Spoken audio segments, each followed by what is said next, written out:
नमस्कार। आप सुन रहे हैं द बॉलीवुड रेडियो और मैं हूं आपके साथ आकाश। दोस्तों, ये किस्सा मुमताज़ का है। जब शम्मी कपूर के साथ अपनी उस आखिरी मुलाकात पर मुमताज़ उस मुलाकात को याद करते हुए रो पड़ी। 70 के दशक में करोड़ों दिलों पर राज करने वाली एक्ट्रेस मुमताज़ ने हाल ही में इंस्टाग्राम पर डेब्यू किया है और वो लगातार सोशल मीडिया पर काफ़ी एक्टिव हैं। उस दौर में हिंदी सिनेमा में अपनी एक खास जगह बना चुकी मुमताज़ शादी के बाद से ही सिनेमा जगत से एक तरीके से उन्होंने दूरी बना ली थी। मुमताज़ के इंस्टाग्राम पर डेब्यू करने से फैंस भी काफ़ी खुश हैं। हाल ही में मुमताज़ ने एक इंटरव्यू दिया जिसमें वो कई सवालों पर खुलकर बोली और इस इंटरव्यू में मुमताज़ ने कहा कि मैं बड़ी खुशकिस्मत हूं कि आज भी इतने लोग, खासकर युवा, मुझे पसंद करते हैं। उन्होंने इस दौरान शम्मी कपूर के साथ आखिरी मुलाकात, राजेश खन्ना, अंजू महेंद्रू के ब्रेकअप और फिरोज कैसे सबसे हैंडसम अभिनेता थे इस पर बात की। मुमताज़ ने इंटरव्यू के दौरान कहा कि प्यार की उस कहानी का अंत बहुत ही खराब था। शम्मी कपूर उनसे शादी करना चाहते थे लेकिन वो अपने करियर पर ध्यान दे रही थी और उस समय वो बहुत कम उम्र की थी। मुमताज़ शम्मी कपूर संग अपनी आखिरी मुलाकात को याद करते हुए मुमताज़ इमोशनल हो गई। उन्होंने कहा कि शम्मी कपूर के जन्मदिन पर उनकी पत्नी नीला देवी ने उन्हें न्योता दिया था। कहती हैं कि शम्मी की पत्नी नीला देवी का कॉल आया था। मैंने कॉल रिसीव किया और उनसे कहा कि आपकी आवाज़ सुनकर अच्छा लगा। इसके बाद उन्होंने पार्टी में आने का न्योता दिया और कहा कि शम्मी जी चाहते हैं कि मुमताज़ इस बर्थडे पार्टी में आए। मैं आशा जी के साथ उस पार्टी में गई और मैं पार्टी में जब पहुंची तो देखा कि शम्मी जी व्हील चेयर पर बैठे हैं और उनके हाथ में एक रेड वाइन का ग्लास है। मुझे बिल्कुल अंदाज़ा नहीं था कि उनकी तबीयत कितनी ख़राब है। मैं शम्मी जी के पास गई और उनसे कहा कि आप शराब क्यों पी रहे हैं। तब शम्मी जी ने मुझे अपने पास बैठने को कहा और बोला कि तुम्हें पता है, मुझे शराब पीना पसंद है और मैं इसे जारी रखूँगा।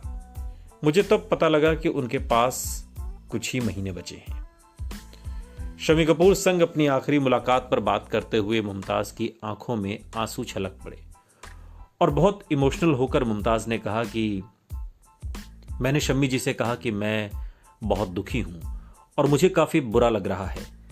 तब उन्होंने कहा कि तुम्हें ऐसा क्यों लगता है कि मुझे शराब नहीं पीनी चाहिए।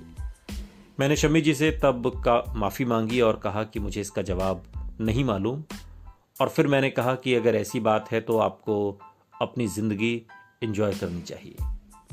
मैं फिर घर लौट आई और वो एक इमोशनल शख्स थे। मुझे आज भी वो मंज़र याद है, मैं कभी भूल नहीं पाऊंगी। वहीं इंटरव्यू के दौरान मुमताज़ ने जितेंद्र के साथ ट्विनिंग को लेकर जब उनसे सवाल पूछा गया तो उन्होंने कहा कि जितेंद्र के साथ ट्विनिंग होना काफ़ी मुश्किल था। जब मैं जब उसको जानती थी तब से उसकी लाइफ में उसकी वाइफ थी और उसके साथ कोई फ्लर्ट नहीं कर सकता था क्योंकि उसकी वाइफ काफ़ी पॉजिटिव थी।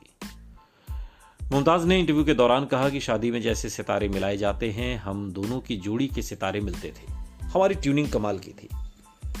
मैंने काका के साथ 10 फिल्मों में काम किया और हमारी ट्यूनिंग कमाल की थी और मैं सरप्राइज थी कि हमारे एक भी फिल्म हमारी फ्लॉप नहीं हुई। हमारे सितारे मिलते थे। जैसे कहते हैं ना कि दो लोगों की शादी में सितारे मिलाए जाते हैं। हस्बैंड वाइफ की जोड़ी तभी चलती है जब उनके सितारे मिलते हैं। दो लोगों के बीच तलाक हो जाता है क्योंकि उनके सितारे नहीं मिलते। एक्टिंग के तौर पर हम दोनों के सितारे मिलते थे, इसलिए एक भी फिल्म फ्लॉप नहीं हुई। आपको बता दें कि राजेश खन्ना मुमताज़ की जोड़ी ने 2 रास्ते, प्रेम कहानी, रोटी, अपना देश, बंधन, आईना, राजा रानी, सच्चा झूठा, आपकी कसम और दुश्मन जैसी 10 सुपरहिट फिल्में दी। मुमताज़ ने आगे राजेश खन्ना और अंजू महेंद्रू के बीच हुए ब्रेकअप पर भी खुलकर बात की। वो कहती हैं कि मैंने कभी सपने में भी नहीं सोचा था कि इन दोनों का एक दिन ब्रेकअप हो जाएगा। मैंने कभी इन दोनों को झगड़ते नहीं देखा। मुझे देखकर बहुत हैरानी हुई थी। अंजू राजेश खन्ना की काफ़ी ज़्यादा केयर करती थी। वो उनके खाने पीने से लेकर पार्टी हर चीज पर ध्यान देती थी। मैं और मयूर अक्सर उन दोनों के साथ डिनर पर मिलने के लिए जाते थे। अंजू जैसी महिला के साथ एक दिन में आप अपना रिश्ता आखिर कैसे खत्म कर सकते हैं? उन्होंने यानी कि राजेश खन्ना ने ये ठीक नहीं किया। उन्होंने कहा कि अगर आपकी किसी से अच्छी नहीं बन रही है तो आपको उसके साथ बैठकर बात करनी चाहिए। अंजू काफ़ी स्ट्रांग है, काफ़ी स्वीट हैं, काफ़ी गुड पर्सन है। मुमताज ने कहा कि अंजू से आज भी मेरी काफ़ी अच्छी दोस्ती है, लेकिन काका से उनका ब्रेकअप आज भी समझ से परे है और यकीन नहीं होता। सुनते रहिए द बॉलीवुड रेडियो, सुनता है सारा इंडिया।